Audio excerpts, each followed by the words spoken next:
아영이TV입니다. 오늘의 사연 시작하겠습니다. 어느 주말 친구를 만나고 집에 들어가기 위해 현관문을 열었더니 집안이 시끌시끌했습니다.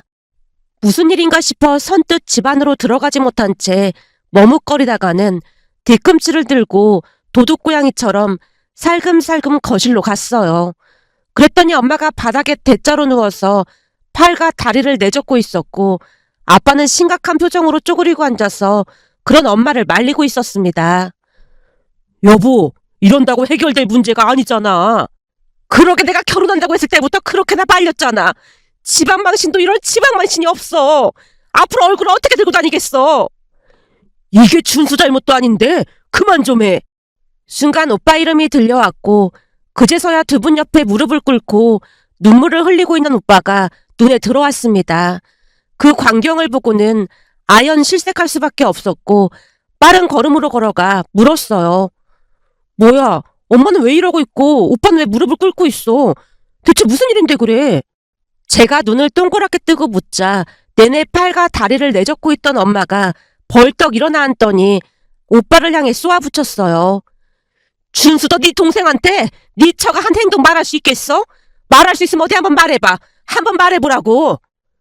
그때쯤 엄마는 이미 정신줄을 놓은 채 자포자기한 모습이었다고 해야 할까요?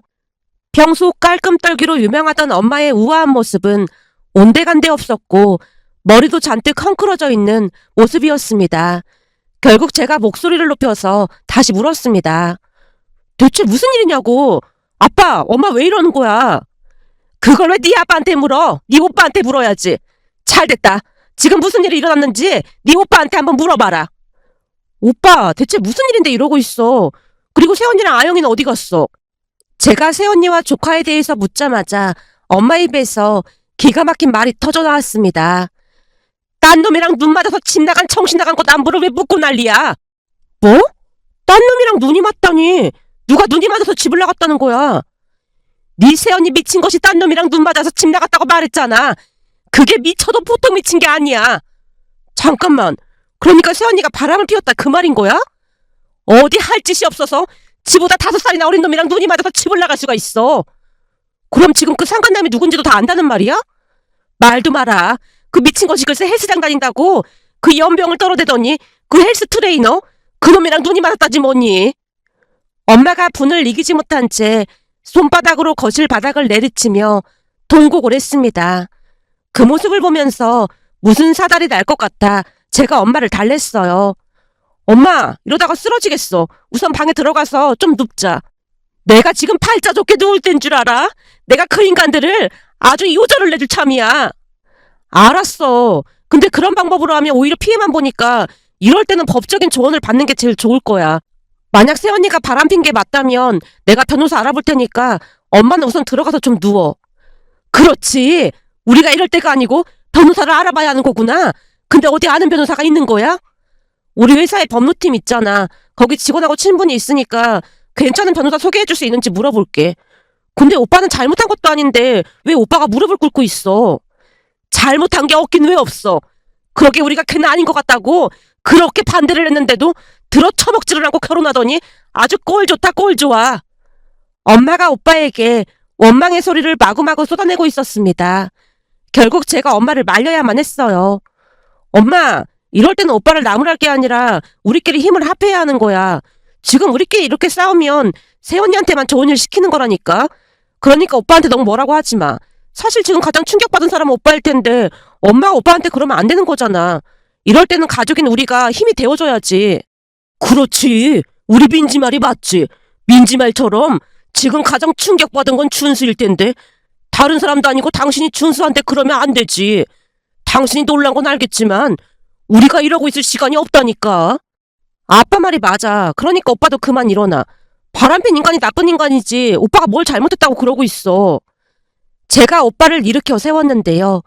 얼마나 오랫동안 무릎을 꿇고 있었던 것인지 바로 일어나지 못한 채 오빠가 휘청거렸습니다. 그런 오빠를 소파에 앉히고 제가 물었어요. 근데 아영이는 새언니가 데리고 간 거야? 바람나서 집 나간 인간이 참도 아영이가 눈에 보였겠다. 그럼 아영이는 어디 있는 거야? 제가 주변을 두리번거리며 아영이를 찾자 오빠가 힘겹게 입을 뗐습니다. 아영이는 정민이 아내한테 잠깐 맡기고 왔어. 정민 오빠 아내분이라면 잘 봐줄 거니까 괜찮을 것 같고 그보다 세언니가 바람이 났다는 게 정말이야? 오빠가 직접 확인한 거야? 평소 세언니가 외모에 많은 공을 들인다는 것을 잘 알고는 있었지만 바람을 피울 성격은 아니었거든요. 그랬기에 제가 믿을 수 없다는 듯이 오빠를 빤히 바라보자 오빠가 다시 입을 뗐습니다. 몇 달 전부터 살이 좀 쪘다면서 헬스장을 다니겠다고 해서 그러라고 했는데 그 헬스장 트레이너랑 바람이 났더라고. 오빠가 힘겹게 그동안 있었던 이야기를 하기 시작했습니다. 사실 오빠가 이직을 하면서 그 동네로 이사를 갔는데요. 그 동네에 오빠 고등학교 절친 부부가 살고 있었기에 공동 육아 목적으로 오빠 친구가 있다던 그 아파트로 간다는 소리를 얼핏 듣긴 했어요. 급한 일이 있을 때마다 두 집이 공동 육아를 하면 아무래도 편할 것 같다고 했으니까요. 그렇게 이사를 가고 한동안은 공동 육아를 하면서 잘 지냈다네요. 그런데 평소 외모에 신경을 많이 쓰던 새언니가 살이 쪘다면서 헬스장을 다니겠다고 했답니다. 물론 운동이 건강에도 좋다는 생각을 했기에 오빠도 흔쾌히 다니라고 카드까지 지워줬고요. 그런데 헬스장을 다니기 시작하면서 조카 아영이를 오빠 친구 아내에게 맡기고는 수시로 외출을 했던 모양입니다.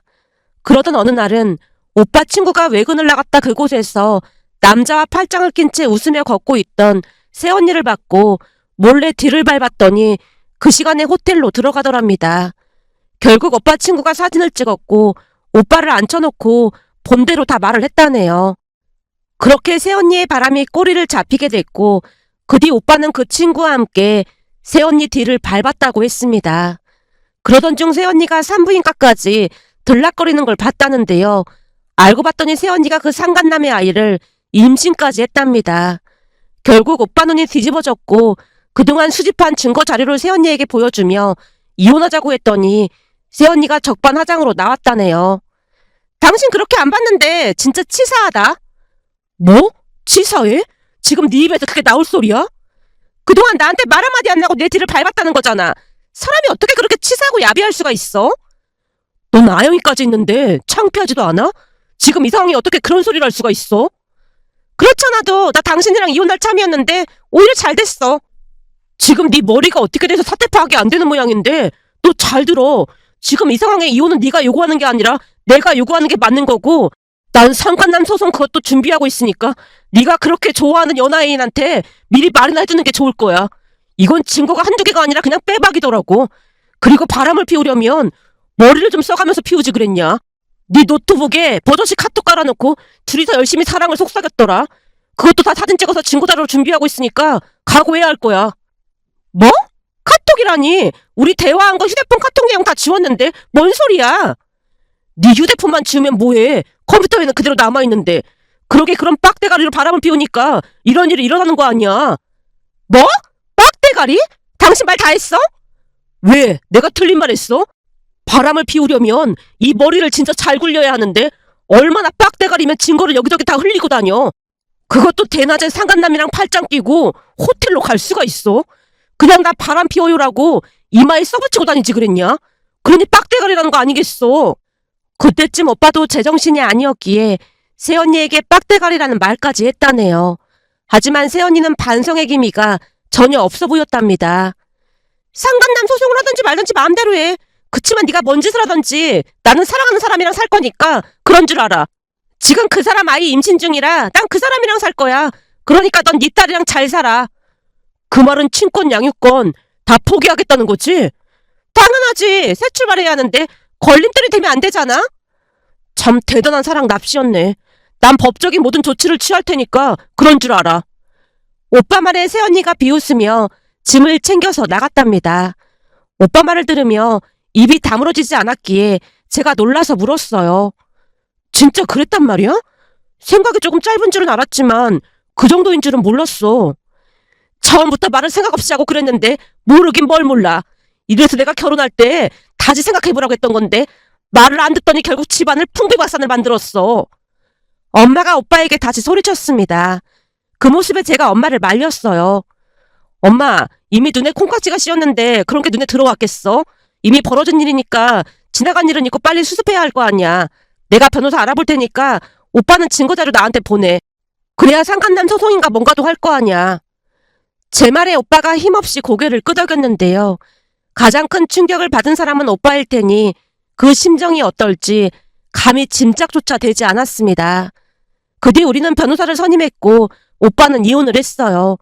그러면서 상간남 소송과 위자료 등 복잡한 문제가 많았지만 모든 부분에서 우리가 이긴 거나 다름이 없었습니다. 이겼다는 표현을 쓰기에도 참 안타까웠던 것이 조카 아영이가 계속 눈에 밟혔거든요. 하지만 새언니가 더욱 나서서 이혼을 원했기에 친권 양육권을 포기했고 매달 양육비를 보내라는 조건이 달렸어요. 그까짓 양육비 안 받아도 그만이었지만 그게 그 사람을 더욱 힘들게 만들 수 있는 일이라는 생각에 양육비를 지급하도록 했습니다. 문제는 이혼한 뒤 정확히 3달가량 양육비를 보내다가 얼마 뒤부터는 아예 깜깜무소식이었는데요. 그러는 동안 출산을 해서 바쁘다는 등 이런저런 핑계를 대기 바빴습니다. 물론 우리는 계속해서 양육비를 청구했지만 나중에는 거의 도망가다시피 한 채 연락을 끊어버렸어요. 지금 생각해보면 정상이 아니지 않았나 싶은 생각마저 들었습니다. 그렇지 않고서야 자기가 배 아파 낳은 자식한테 어떻게 그럴 수가 있는 것인지 도무지 이해가 되질 않았으니까요. 그렇게 시간은 계속 흘러갔고 오빠가 회사를 다니면서 홀로 케어할 수가 없었기에 오빠와 아영이는 본가로 들어와서 같이 살았습니다. 다행히 아영이는 똑똑하고 참 착했는데요. 물론 아영이에게 엄마의 이야기를 하진 않았지만 엄마에 대한 정도 없었던 것인지 아영이도 엄마를 찾지도 않았어요. 그런데 아영이는 앞으로 어떤 일이 일어날지 이미 직감하고 있었던 것일까요? 아영이는 유난히도 저를 따랐고 제 뒤만 졸졸 따라다니면서 저를 엄마라고 불렀어요. 처음에는 엄마가 기겁을 한 채 아영이를 나무랐지만 저를 워낙 좋아했기에 저도 그냥 모른 척 했습니다. 그런데 얼마 뒤 우리에게 예상치 못한 운명이 들이닥쳤습니다. 그날은 회사에 급한 일이 있다며 오빠가 새벽 일찍 집을 나섰는데요. 그날 집을 나서던 오빠의 모습이 마지막이 될 줄 누가 알았겠어요. 그렇게 시간이 얼마나 지났을까요? 아빠 휴대폰이 울렸고 아빠가 그 자리에 주저앉은 채 잠시 동안 일어나질 못하셨어요. 곧 아빠가 병원 이름을 외쳐댔고 잠시 후 병원으로 갔더니 마치 아무 일도 아니라는 듯한 표정으로 의사가 오빠의 사망 선고를 내렸습니다. 그 순간 엄마가 자리에 쓰러지셨고 아빠도 휘청이신 채 몸을 가누지 못하셨어요. 그리고 우리는 오빠의 죽음을 온전히 받아들이지도 못한 채 장례를 치렀습니다. 그러면서 집안은 거의 풍비박산이 나고 말았는데요.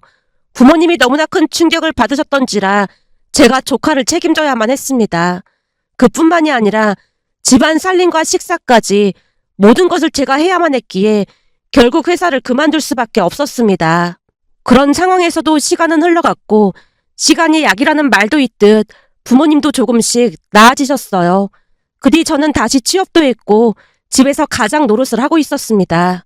물론 아빠도 회사를 다니긴 하셨지만 심리적으로는 제가 가장이나 마찬가지였으니까요. 조카 아영이는 아예 저를 엄마라고 불렀는데요. 워낙 똑똑하다 보니 제가 고모라는 사실을 인지는 하고 있는 듯해 보였습니다. 하지만 저를 워낙 따르다 보니 저는 결혼하지 않고 혼자 살기로 결심을 했어요. 그도 그럴 수밖에 없었던 것이 오빠의 결혼 생활을 보면서 결혼에 대한 부정적인 생각만 가득했으니까요. 그러다 보니 부모님, 특히나 엄마가 걱정 가득한 목소리로 말하곤 했습니다. 넌 언제까지 이러고 있을 거야? 내가 뭘? 이제는 네 나이가 30살 중반인데 더 늦기 전에 결혼을 해야 할 거 아니야. 됐어. 우리 아영이도 있는데 결혼은 무슨 결혼이야. 네가 아영이 엄마도 아니고 말이 되는 소리를 좀 해. 아영이는 우리가 돌볼 테니까 너는 쓸데없는 소리 하지 말고 맞선이라도 볼 생각해. 싫어. 지금 아영이가 나를 얼마나 의지하고 있는데 아영이를 두고 내가 어떻게 결혼을 하겠어. 아니면 아영이를 데리고 결혼을 해야 하는데 어떤 남자가 그런 결혼을 한다고 하겠어. 그래서 난 이번 생에는 결혼 안 하고 우리 아영이만 잘 키울 생각이야. 제가 더 이상 결혼 이야기를 꺼내지 말라는 투로 대꾸했지만 엄마가 화난 목소리로 몰아붙였습니다. 네 오빠 그리 된 것도 원통한데 너까지 이러고 살면 우리 속이 어떻겠어. 그러니까 아영이는 걱정하지 말고 네 살 길 찾아가. 아영이도 이제 웬만큼 컸어. 신경 쓸 것도 없잖아. 신경 쓸 게 없긴. 아직도 내가 늦게 오면 내내 기다리느라 잠도 안 자고 있는데 그런 아영이를 두고 내가 어떻게 결혼을 하겠어. 이번 생에서는 그냥 아영이 엄마로만 살 생각이야. 결혼도 안 했는데 네가 엄마는 무슨 엄마야. 엄마가 버럭 외쳤는데요. 제가 급히 엄마를 말렸습니다. 엄마, 아영이 듣겠어. 그러니까 제발 조용히 좀 해. 아영이는 지금 자는구만. 무슨 아영이가 듣는다고 그래. 그나마 다행인 건 아영이가 지 엄마를 안 닮고 신기하게 널 닮았어. 안 그렇니? 그러니까 말이야. 아영이 데리고 나가면 엄마랑 딸이 많이 닮았다는 소리 엄청 듣는다니까. 아마도 전생에서 내가 아영이 엄마였는데 무슨 안타까운 사연으로 온전히 사랑을 못 줘서 이번 생에 다시 만난 게 아닌가 싶어. 넌 젊지 젊은 게 무슨 전생 타령을 하고 있어. 그나저나 가끔 더 데려다 준다던 그 회사 사람은 어때? 나 데려다 주는 회사 사람? 아, 성준 씨? 그래, 그 성준인가 하는 사람이 너한테 마음이 있는 것 같던데 한번 잘해봐. 아니야, 성준 씨는 그냥 직장 동료일 뿐이야. 얘가 이렇게 생각이 없어. 직장 동료가 왜 집까지 데려다 주고 그러겠어. 보니까 최근에는 아침에도 거의 매일 데리러 오던데. 엄마 말에 화들짝 놀란 채 물었습니다.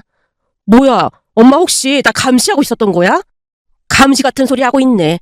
우연히 베란다 나갔다가 보니까 네가 그 차를 타는 것 같길래 하는 소리 아니야. 남자가 여자한테 아무런 관심도 없는데 그럴 리가 있겠어? 글쎄 아니라니까. 서로 집이 가까우니까 카풀하고 있는 거야. 그럼 성준 씨도 기름값 절약되고 하니까. 그래? 근데 그 카풀은 누가 먼저 하자고 한 거야? 우연히 얘기하다 보니까 집이 가깝다는 거 알고 카풀 얘기는 성준 씨가 먼저 꺼냈지. 너 잘 들어. 그게 다 너한테 관심이 있다는 증거야. 그러니까 한번 잘해봐. 엄마, 성준 씨한테 이미 아영이 얘기해놨고 난 결혼 생각 없다고 딱 잘라서 말했어. 그러니까 괜한 기대하고 그러지 마. 뭐? 아영이 얘기를 했어? 뭐라고 했는데? 있는 그대로 말했지. 그래서 내가 아영이 엄마나 다름없다고. 그랬더니 뭐라는데? 뭐라긴 뭘 뭐라고 하겠어. 그냥 대단하다는 소리만 하지. 암튼 성준 씨랑은 그런 사이 아니니까 이상한 상상하지도 마. 제 말에 엄마가 긴 한숨을 내쉬었습니다. 그런 엄마가 안쓰럽긴 했지만 아닌 것을 가지고 괜한 기대를 하는 것보다는 그게 낫다는 생각을 했습니다. 하지만 엄마 말이 기가 막히게 맞아 떨어졌는데요. 2달 정도가 더 지난 어느 날 성준 씨와 함께 퇴근을 하던 중 성준 씨가 조심스레 입을 뗐습니다. 민지 씨가 부담스러워할까봐 제가 계속 고민만 했는데요. 고민이요? 무슨 고민이요? 혹시 여자친구 생겼어요? 네? 여자친구라뇨? 그러니까 여자친구가 생겨서 카풀이 어렵게 됐다 그런 말이냐는 거죠. 하긴 여자친구가 생기면 카풀하면 안 되긴 하죠.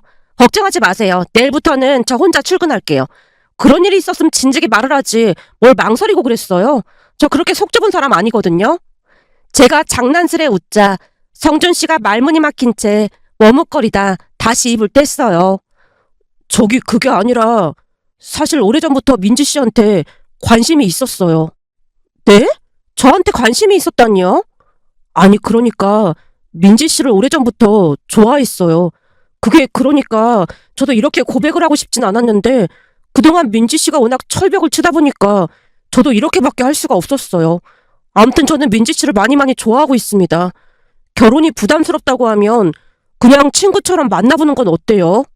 순간 성준 씨 목소리가 미세하게 떨리고 있었기에 저도 당황할 수밖에 없었는데요. 제 입장에서는 그런 성준 씨 마음을 받아줄 수 없었기에 제가 조심스레 거절했습니다. 저를 좋게 봐준 건 참 고마운데 저는 결혼 생각 없어요. 민지 씨 마음을 잘 들여다보세요. 제 마음을 들여다보라니요? 그게 조카 아영이 때문에 그런 거잖아요.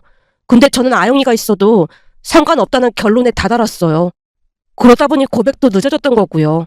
한마디로 충분히 생각해보고 고백했다는 말이에요. 아영이가 있어도 상관이 없다니요? 물론 한참 나중의 일이긴 하지만 혹시나 우리가 결혼하게 된다면 아영이를 데리고 와도 큰 상관이 없다는 말이에요.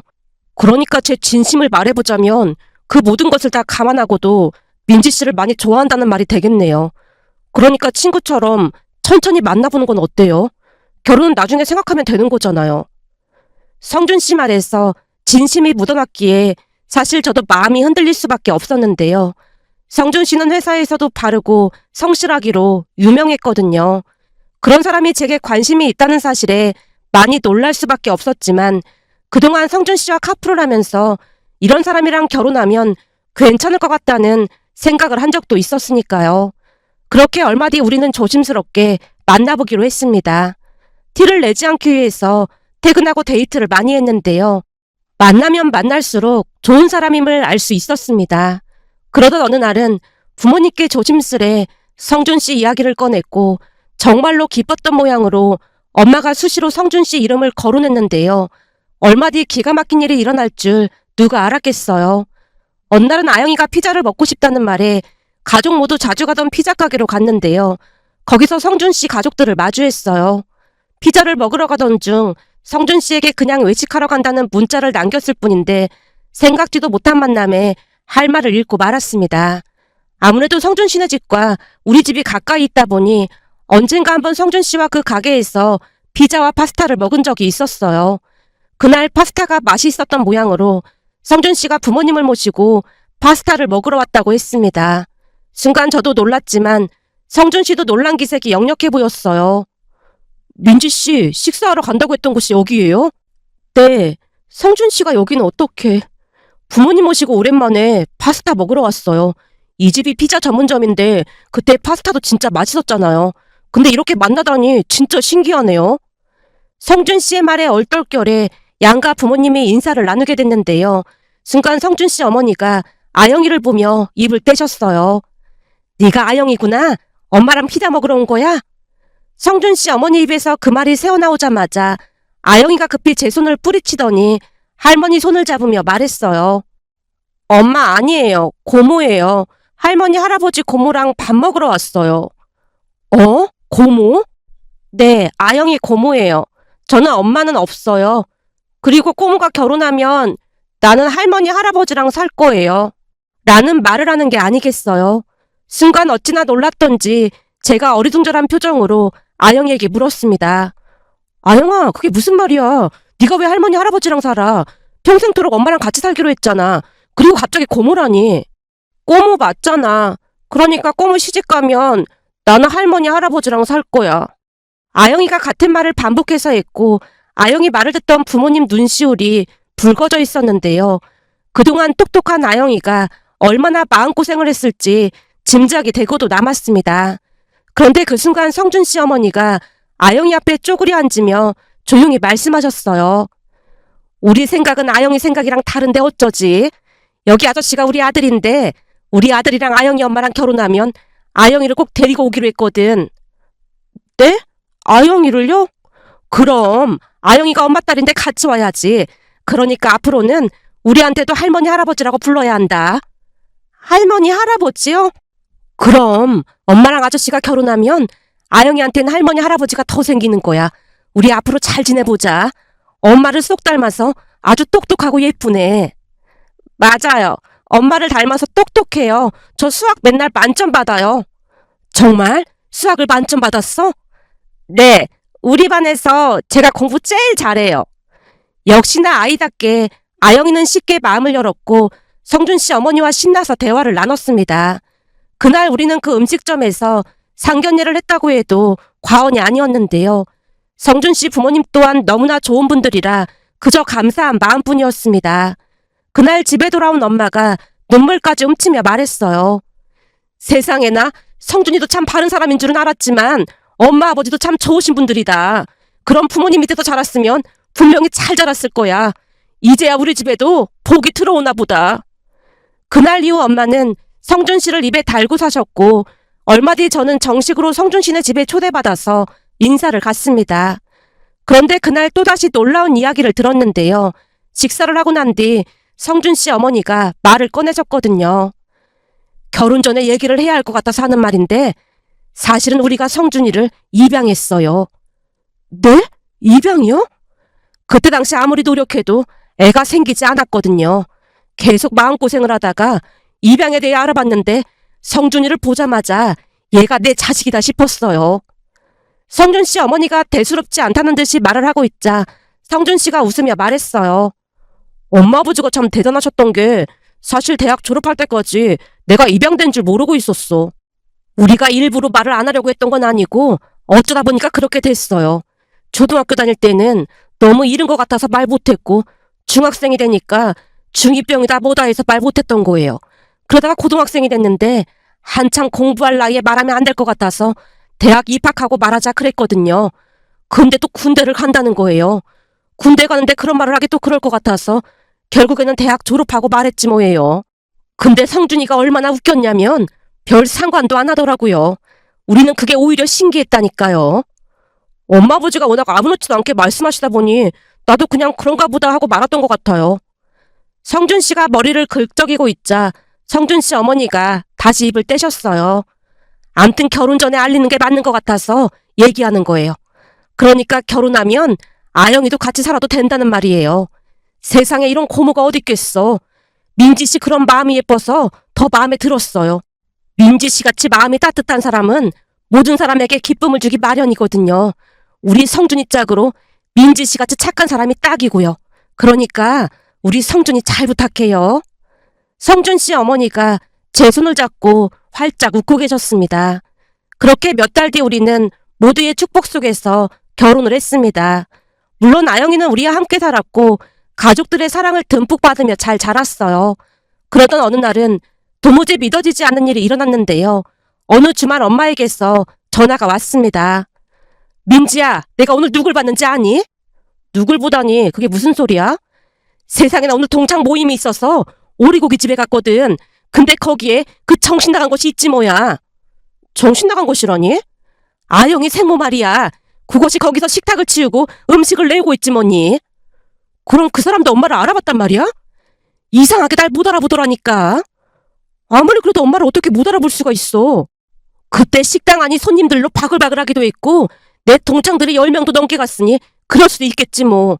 근데 나도 처음에는 못 알아봤잖니. 그동안 얼마나 고생을 했는지 삐쩍 마른 게 그냥 뼈만 앙상하더라니까. 거기다 얼굴에는 웬 기미가 그렇게나 많은지 오다 가다 지나치면 못 알아보겠더라니까. 눈동자는 퀭하고 삶에 찌드른 게 꼴이 말이 아니더라니까. 그럼 엄마를 못 알아본 거야? 내가 고개를 얼른 숙여서 못 본 것도 있고 거기다 사람 얼굴을 똑바로 쳐다보질 않더라고. 가정 파탄 내고 나갔는데 잘 될 리가 없겠지.